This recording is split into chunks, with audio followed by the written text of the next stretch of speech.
Hello, and thanks for listening to this Analyst Insight podcast from the Information Security Forum.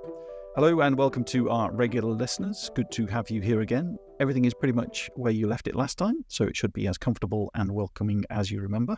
Just remember to turn the lights off when you leave. And hello to all those listening for the first time. You're very welcome too. If there's something you need to share, get in touch. If you like what we do, don't like what we do, whatever, let us know. mark.ward@securityforum.org is the address for any comments, ideas, or requests. This episode of the podcast is about Threat Horizon.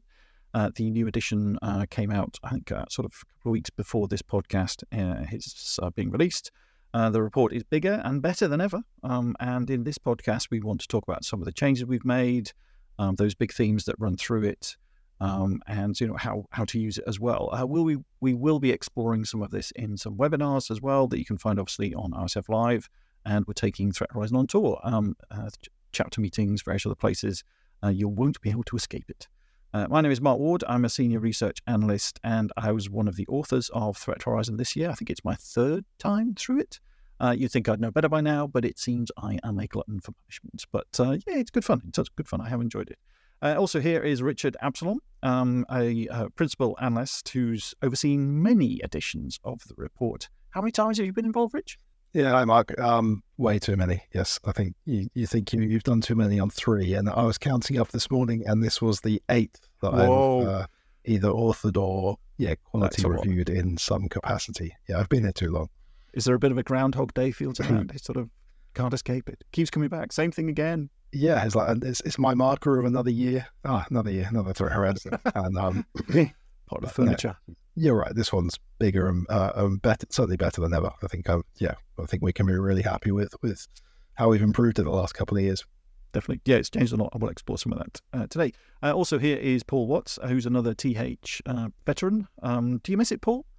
I know the last one was only a year or so ago. Were you involved? So I was involved in Threat Horizon 2024, and you and I co-authored that one.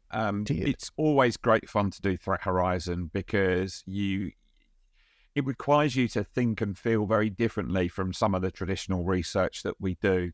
And I think, as a member, I go all the way back to Threat Horizons back in 2015, 2016 and beyond. Just the journey that we've been on has been quite incredible. And I'm sure we'll talk about that a little bit later on. And it's good to see that Rich has finally stopped blabbing after the announcement about the sad, untimely demise of his favourite football manager. But good to see you back without the running mascara for once, Rich. We got over it. Jurgen Klopp is a legend forever. And I can't say he'll be back, unfortunately, but we'll keep going. Yeah, that's one threat we did not predict. No, it was meant to happen in 2 years' time. I mean, there's just no legislating for those kind of black swan events. Absolutely. Yep, right out of the blue. There it was. There's something to be said about that, isn't there? Yeah. I think we feel that very much in Threat Horizon now. Is expect the unexpected is absolutely a thing, and don't just take our word for it. Talk to our friend Uncle COVID. These things happen out the blue. Yeah, there's a lot of other themes and events we explored this year that are intertwined. I mean, that's the subheading for the report, the era of entangled risks. And the problem is that, they do feed on each other, make them all the sort of bad stuff worse, potentially.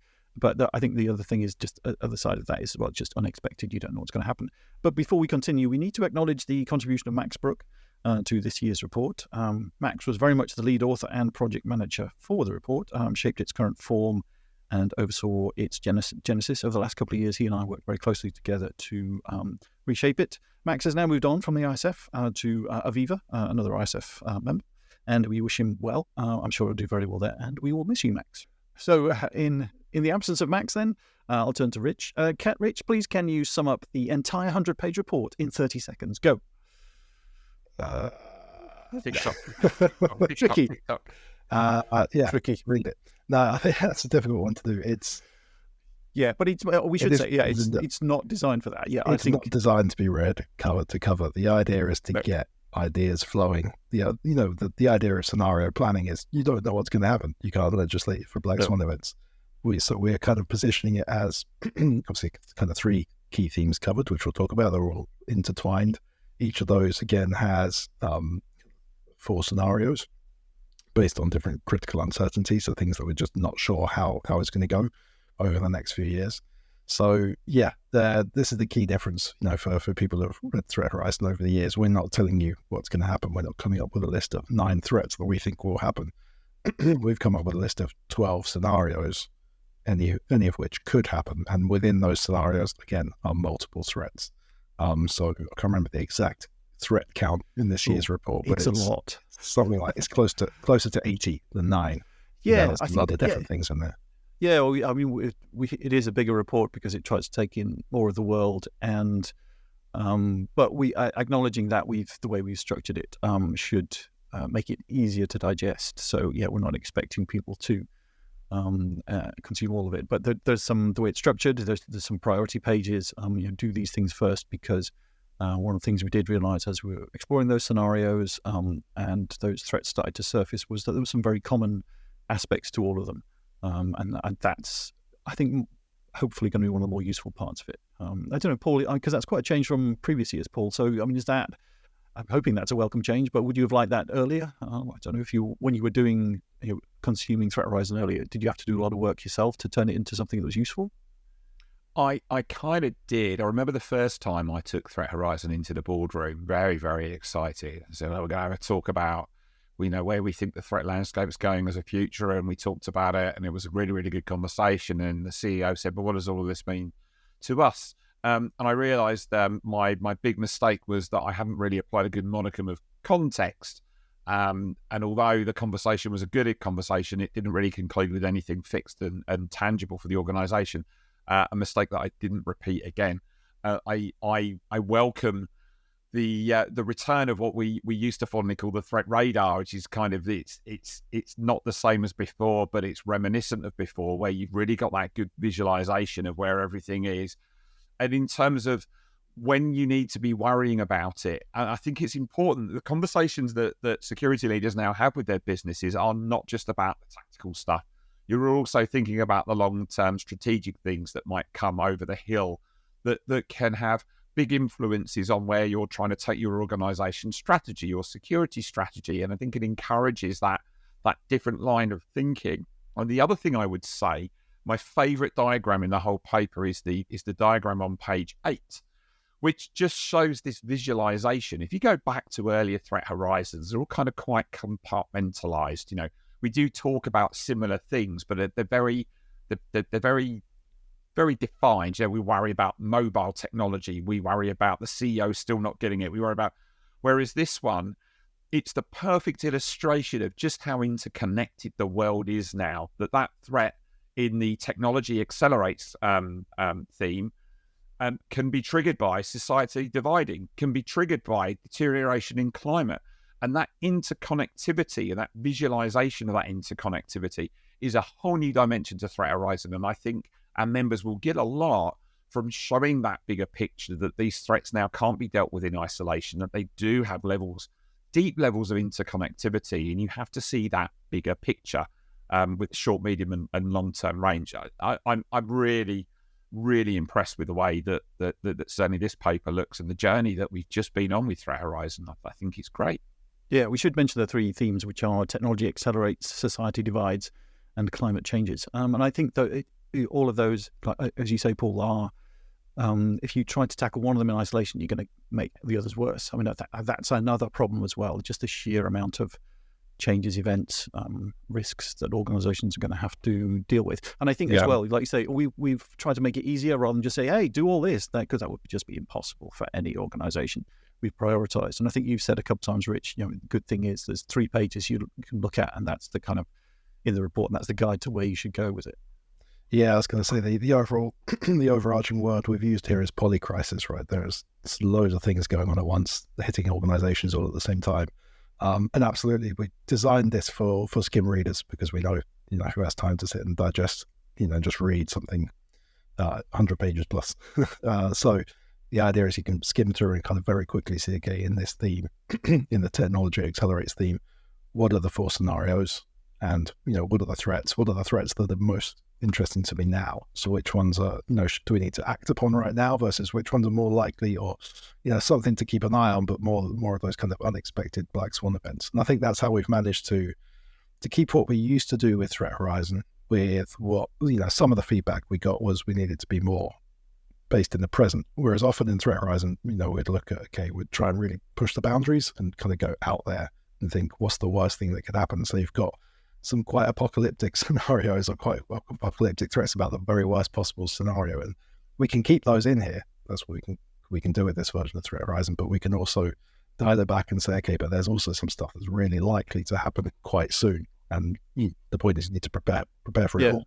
We put some markers around those, and I think sort of one of the other things that's going to happen with Threat Horizon as well, it's going to be less a sort of annual event and more a continuous process that I'm going to be mainly involved with, sort of keeping an eye on those things. And certainly my priority list is, because the way we've stratified the threats in there is that some that you should act on immediately.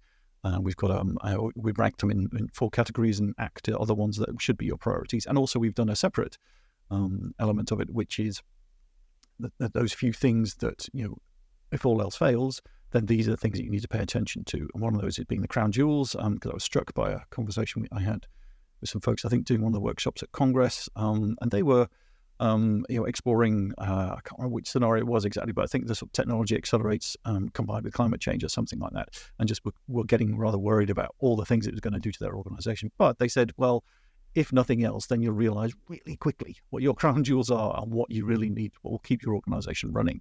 Hopefully that'll be useful. Keep an eye on those main threats.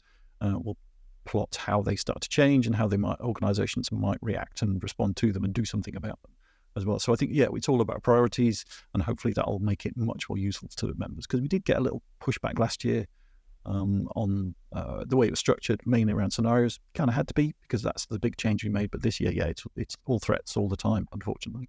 Yeah, well, I think that makes sense. Last year was a bit of a transition year, the way we always saw it. We were moving away, completely changed the format, and it was I'm not going to say experimental, but we had to introduce the methodology to the membership. We had to say this is, what scenario planning looks like. We had to do a bit more work, I think, to take people along the journey to get to where, and this is where the threats come in each scenario. Whereas now we've been able to, focus very quickly on, these are where the threats are, and kind of push the methodology and all the analysis we do around the PESTLE, political, economic, social, technological, legal, environmental. It's that big picture of the world that really shapes what those scenarios look like. But that analysis, takes a long time. Some really hard thinking that you guys have done over that, and with members, of course, through the workshops, during the preparation and the research. But in terms of how we present it, that's all pretty much been moved to the back, right? So you can talk, get more quickly to the point on these are what the threats are going to be. This is what you need to prioritize. But if people want to use that thinking, that methodology, and go ahead and do their own scenario planning and think about what this means in the context of their own organization, absolutely use that methodology, and then also talk to us if we can help. Yeah, we'd have to run people through it, because I think it is, for all its detail and huge amount of references and in there, then it's still written at a pretty high level. And also I think, Paul, what we have tried to do, because having been involved with it a few times, it genuinely felt different this year, just in the way we wrote it and what emerged at the end of it. But I think it tries to be a better companion for what information security leaders and practitioners have become as well. It's much more about the business rather than InfoSec.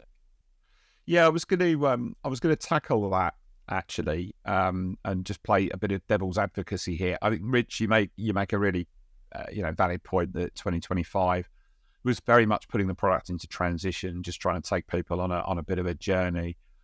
The work that I'm doing in the background, looking at leadership and strategy, we recognise that our relationship with the board and the business is changing. And what we also recognise is we have to look beyond the end of our noses in terms of it's not just about risk and control now. We have to think about different factors, such as the need for businesses to be agile, for the businesses to ramp up and ramp down on cost controls and capital and operational expenditure. And all of these things are dynamics that change. And I guess my question is, we've always aspired to do more for the business when we write these reports. Do you think we're continuing on the right trajectory for that journey? So if I was a CEO and I happen to pick this paper up, can I understand it? Can I glean something from this? Can I at least seed a conversation with my peer group, but then ultimately with my security leader and my risk team and my governance people to understand what we need to do about what the report is telling us? Or does it still need to be spoon-fed by risk practitioners? Ooh, that's a good question. I certainly in the language we have tried to, as always, we try to be quite clear on what we're saying and avoid jargon. And the one thing we have done with the threats is list the other places in an organization that should be enrolled to help tackle that particular problem. And that's quite a change, because we've definitely, as a trade, woken up to the fact that, it's too dangerous to go out there alone. You need help. I mean, some of that is just because a lot of businesses are based around technology, and that brings its own risk with it. But also just the way InfoSec is done, you can't do it in isolation anymore. So I think it's better at that. But I mean, it's a fair point that, sure, it's still not quite preaching to the converted, but certainly to the the people who've only just joined that church, perhaps it tries to be much more general than it ever was. I think that there's two things. Yes, it's we are the Information Security Forum, right? Our key membership are people involved in InfoSec, so we push it towards that direction. Those are the threats we bring up. But to your point, we talk with some of these threats. The information security function is not going to be able to solve some of them. In terms of we listed out which functions need to be involved to take action on this. Some of them just do not involve the InfoSec function. It's more of a marketing or a PR thing, or legal in some cases. But also from that, to answer Mark's initial, Paul, your initial question from whether a CEO could pick it up. I think what's really good about this is because the themes and the scenarios are so highly focused, you could take exactly the same scenarios and fill them out with any other number of risks, from any other part of the business that affect any other part of the business. They don't necessarily need to be information security, information related risks. You can add in any number of risks, and the scenario planner still works. So that's how this fits nicely into that overall scenario model that's fairly well understood and used by businesses. You could apply InfoSec threats and risks in the same kind of conversation as other risks that are going to be impacting the business. I think just in terms of the way that that practitioners would approach threat horizon in the context of their own organizations, there is some sort of relationship to the underlying cultural maturity of the organization to embrace these sorts of conversations. So if you're in a very juvenile state of maturity where the business is seeing security as nothing more than a box ticking exercise, you're probably not even going to get access to the stakeholder groups you need to have this level of conversation, which means that it's very vested in the technology teams to do something useful with it in isolation. Now, we all know, and the reason why we've evolved this product in this way is that those conversations are very, very stilted if you behave in that capacity. Sometimes that's born out of necessity. Organizations that are a little bit more mature, you're actually looking for conversational gambits that are outside the traditions. So rather than going into the boardroom and saying, what are we going to do about these areas of 27K1 that we're not quite compliant with, that we said we would get compliant with, is more a benign conversation rather than saying, look, we've got a 5-year strategic plan to increase our market capitalization, to do more mergers, acquisitions, divestment work, to do more this, more that. And these things potentially stand in our way, and we can help think about how we navigate our way around these potential threats. So ultimately, we are achieving that goal. Now, that is a very alluring conversational gambit in the boardroom, but it requires a little bit of preparatory work, which kind of comes back to what we say quite a lot now in a lot of our research is context is very, very important. And those relationships and those underlying conversations are the catalyst to be able to take something like this into a room and give it real meaning, real substance, real gravitas. So there is a little bit of work that needs to be done by yourselves, dear members, dear listeners, that we can support you with. Our consultants can very much help you on those conversations, on those journeys. But some of the heavy lifting does have to be done by yourselves. We can't think for you at that molecular level. The context has to be brought by yourselves. I think that's true. But equally, I think the fact that information security people are encountering these problems and can talk about them and are informed, I think that'll help as well, because there is not quite an image problem for InfoSec, but I think a lot of organizations regard that particular unit function capability as not central is the wrong word, but sort of some slightly peripheral to that forward direction the organization's going in. So I think, and I know there are some, like you say, it's very mature members, some large organizations who have got really good at this, and it's largely because that communication does happen within and without, meaning outside InfoSec and across a lot of those departmental borders. But I think I hope we have acknowledged the fact that InfoSec is changing, and that we're trying to give them tools to do it a different way, kind of thing as well, and just have those conversations. I think another way of looking at this actually is this gives the security practitioners, the security leaders in organizations the opportunity to demonstrate real business credibility, because what this allows you to do is synthesize a conversation that says, look, I might just be that individual to the side that's banging on about risk and compliance and controls and SOX and all of that wonderful stuff, but actually I'm seeing the bigger picture, and I can bring more to the party, more to the table, if you'll allow me to, because these scenarios allow us to explore the business of what if, and what does that mean, and where do we go next, and it just gives us that opportunity to do something that we've really struggled to do historically, which is demonstrate that we have a value and a purpose that transcends just the technology facets of information and cybersecurity. We can talk about the influences on people. We can talk about the influences on process. It's why we were very keen to retain the pestle analysis, which you will find towards the end of the report, because that's kind of the basis of everything that we put on top, that stratification of the report. It's based on a fundamental understanding of the world and the society around us through those different dimensions. And then we build on it, and we build on it, and we build on it. And you then take that report into your organizations, apply localized context, and now you've got something you can really talk about. So it can be used as a tool to build credibility. So, see it selfishly through that lens as well. Yeah, I think that's very true. But I also, this year more than ever, I think we have probably talked to more people than ever before. I think some of the earlier Threat Horizons did a lot more workshops, and they were smaller, and the ISF was smaller, etc., etc. So there was potentially a bit more contact there, but it kind of felt like it fell away a bit because of COVID and the pandemic. It was hard to reach out and do some of those things. But it reflects more than ever the types of things that practitioners members are bumping into, which I think is good. So it's very current in that respect. So it should resonate with a lot of people. Say, oh yeah, I've got that problem, or oh yeah, that's important to me. But I think, and I think that gives it more credibility, a lot of credibility as well. So hopefully it will be useful for those broad conversations. I think just to add to that, I think we can do more with what members have told us.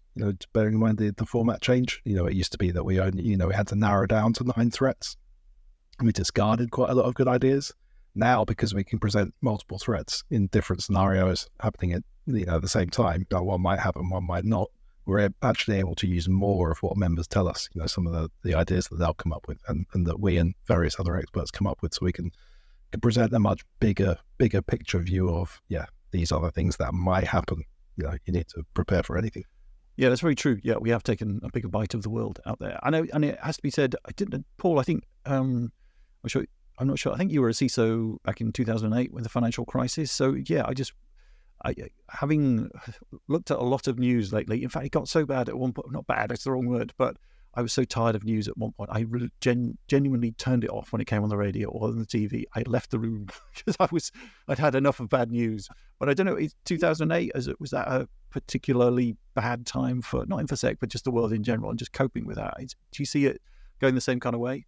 It was, so in 2008, I was the CISO in an organisation that was heavily invested in retail banking. So I worked across all of the big UK banks, and we were all quivering, hiding under the tables, trying to work out what on earth was happening. We were watching runs on banks. It was unprecedented.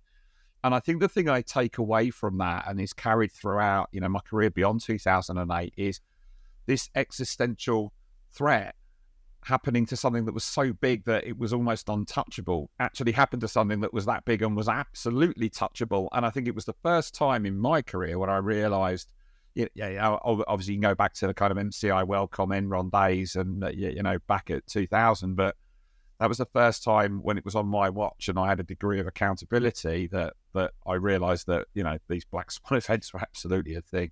And that's kind of carried me through. The other thing I'd say is going back to something Rich said, I think that's quite an interesting point as well. One of the things I remember vividly when I joined the ISF as a member of staff rather than as a member was the structure and the approach we took to Threat Horizon was actually very constraining. Yeah, we talked about a threat that was really, relevant and we can't do that because we've done it before. Or it had to fit into the 3x3 model for Threat Horizon. What we've now allowed ourselves to do is recognize that because all of these threats are intertwined, because threats do morph and evolve and then circle back round and manifest and wear slightly different hats, that these things do go around the block. And I think we're going to see that really brought into sharp focus when we move into continuous delivery. So the idea is rather than produce one a year, we're continually evolving and reporting on the threat landscape, and you'll see how these things ebb and flow. I think the reality is the world more interconnected and intertwined than ever before, and that means that we've had to be less structured with the way that we've done Threat Horizon. And allow ourselves to revisit. And that revisitation is important because, these things do come around again and again and again, wearing different hats. And most importantly, thanks for triggering me about 2008. Yeah, fond memories of that. I was going to say, most importantly there, thanks, Paul, I've got back in your good books, so not having to tell you that we've done that before anymore. Yeah, I think I was the every time you said that. As the person who's been involved in 8, I was the prime culprit for going, I remember that one. No, we can't do it because we've already covered that threat and someone will notice. But it was always because we felt compelled to do something different, but that's not the way the world works now. Absolutely. No, that's very true. Yeah. But I think sometimes we did just use them as a way to explore a potential problem. But equally, there were some times when we got quite a bit of pushback on some of the more out there threats, shall we say. When people going, are they really going to do that? Are they really? And we had the references and we had good reasons for thinking that, but it had to be said that sometimes, and we marked our own homework, we tried to work out if we were right or wrong, and sometimes we weren't, but not necessarily because that threat was completely out there and just wasn't going to happen, but just because the world went in a slightly different way. And I think it's that unpredictability. We're going to, if anything's going to happen the next few years, we just don't know. There's grey rhinos, black swans? I think we just don't know. And in terms of priorities, resilience is going to be one for organisations. Just make sure that you can cope with whatever comes your way, one way or another. I think our motivation was always the same. It was to push the boundary, make you think a bit differently, think about what could happen. Yeah. But we've allowed ourselves to do that a bit better now in a better format. Essentially, we've taken the same motivation. We want people to, Threat Horizon, from my point of view, has always been about starting conversations, not finishing them. Yeah, we want people to take these things as ideas, not just guarantee, the ISF says this is going to happen, it must happen. If we had crystal balls, we wouldn't be doing this job, right? We'd be playing the stock markets and causing another meltdown like 2008. Or building a bunker, perhaps. Maybe that's what we're going to be doing. I think you bang on there. If I was going to give any member a piece of advice in using this new Threat Horizon, it's open your mind. I remember Max and myself, I think we were out in Frankfurt with our colleagues out there, and we tried a little bit of an experiment. So one of our favourite threat topics that keeps on hitting the cutting room floor is space. But it's a great example of just how interconnected the world is, and actually the things that you don't think you need to worry about, you do need to worry about. So we said to everybody, who here is worried about space? And they all looked at us and went, And then we said, who's worried about space debris? And everybody again went, well, I watched the film Gravity. Does that count? No. Who here is involved in logistics? And all the hands went on. And we said, how do you plan and organise your logistics operations? They said, we use GPS. We got that. And I said, interesting. Where's the GPS infrastructure? They said, it's up in space. Oh, okay. And then suddenly these heads are going, so we do need to worry about this, because if we lose GPS, half of our drivers can't read maps anymore, and our logistics goes to pot, and the financial impact of that. And suddenly all these minds were going into overdrive going, never even thought about it like that. Open your mind, and you'd be surprised what you find when you think more out of the box with Threat Horizon. And that, I guess, that's my favourite bit about working with Threat Horizon, is some of the conversations that we've had as a team, just kicking some of these things around. I mean, this is the fun part of the job, lady. Yeah. Just opportunities to be creative on it. Yeah. What did I see this morning? The EU is convening some meetings about GPS interference and jamming, because it's starting to become a big problem. There's a particular place in the world, no prize of guessing where, but I imagine they will grow because conflict is breaking out in all kinds of places. And you just sort of think, because GPS jamming is absolutely key to any military operation. And plus just surveillance or all those kinds of things as well. So, I would imagine that's just going to get worse and worse and worse. But I just thinking, is there any good news out there? Because it's a depressing report as such, because it does try to encourage organizations to do good things that help protect them. And also there are some opportunities in there we could probably dig out. But I don't know, is it 2024 bad year for everybody? We're pessimists by nature, right? Because I think you kind of have to be in the information security industry. Well, I've learned to be, because you're trying to pick holes with anything that could happen. So yes, we are pointing out the risks. However, again, when you think about scenarios, we always think, if there's 4 scenarios in any one theme, we'd always call one, or say that one is more or less optimal. Depending on the critical uncertainties, things can go better or worse. But the funny thing we find is, yes, there are obviously opportunities in all these scenarios, and there's change is always an opportunity for some. So some businesses will do well and some won't. But the funny thing I think we found working on Threat Horizon is that in all the scenarios that we thought these look optimal, actually we found some really interesting threats in there. They're still threats, they're just different to the others. Yep. So they're not necessarily optimal for the InfoSec team. But for a business or an environmental or global point of view, some of these scenarios are better than others. There's probably worlds that you'd prefer to live in than others. Yeah, and we don't use that difficult word predictable anymore, or prediction anymore. We don't try and say this is the way the world will go. These are plausible, possible places that we could end up living. But no matter what happens, hopefully Threat Horizon will, the way it's architected this year and how we improve it, change it over the next few years, will become more useful and more of that toolbox you can dip into as well. I suppose the other thing to mention as well is there's a little bit of a sales pitch kind of sat around this. So if you're kind of struggling to think about how we get in and have these conversations in the first place, what we've gifted with this change in Threat Horizon is a massive opportunity. Look at it this way. Industry organizations, we operate, it's more agile and more challenging than it's ever been to retain that market share, to be ahead of your competition, and to find that edge. That edge isn't just about new innovations in products. It's about being resilient. It's about being able to roll with a punch that's going to come at you from left field, from someone you weren't expecting it to come from, and to anticipate it and predict it and roll with that punch, because you are going to get punched. Right? It's not about not getting punched anymore. It's going to happen. But it's about dealing with it swiftly.